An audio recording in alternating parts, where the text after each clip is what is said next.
100 साल पहले की बात है। एक गांव में इच्छा पूर्ति पेड़ था। जो भी पानी डालकर अपनी इच्छा मांगता वो उसकी इच्छा पूरी कर देता। हे इच्छा पूर्ति पेड़, मुझे ढेर सारा धन दे दे। वह पेड़ को धन्यवाद देकर वहां से चल दिया। इसी तरह कई लोग पेड़ में पानी डालकर अपनी इच्छा मांगने लगे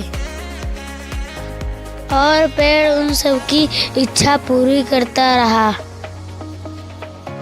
लेकिन कुछ सालों बाद इच्छा पूर्ति पेड़ बूढ़ा हो गया। उसकी शक्तियां भी खत्म हो गईं। एक दिन उसके पास एक औरत आई और बोली, हे इच्छा पूर्ति पेड़, मुझे खाने के लिए कुछ अनाज चाहिए। उसकी इच्छा पूरी नहीं हुई और वह वहां से गुस्सा होकर चली गई। ये देखकर पेड़ को बहुत दुख हुआ। वो खुद से बोलने लगा, काश कुछ ऐसा हो जाए, मेरी खोई हुई शक्तियाँ मुझे वापस मिल जाएं और मैं लोगों की मदद कर सकूं।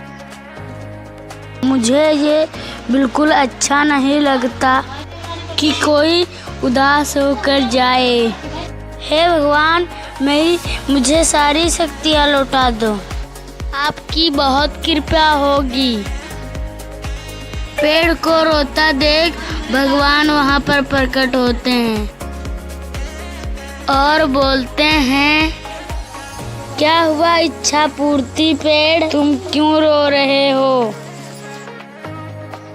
भगवान, मेरी सारी शक्तियाँ खत्म हो गई हैं। अब मैं किसी की सहायता नहीं कर पा रहा हूँ। कृपया मेरी मदद करें। इस पर भगवान बोले, एक उपाय है, थोड़ा कठिन है।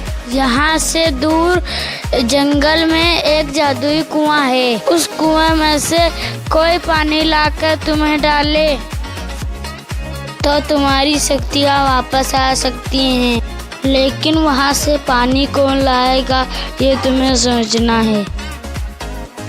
उसके बाद भगवान वहाँ से गायब हो जाते हैं।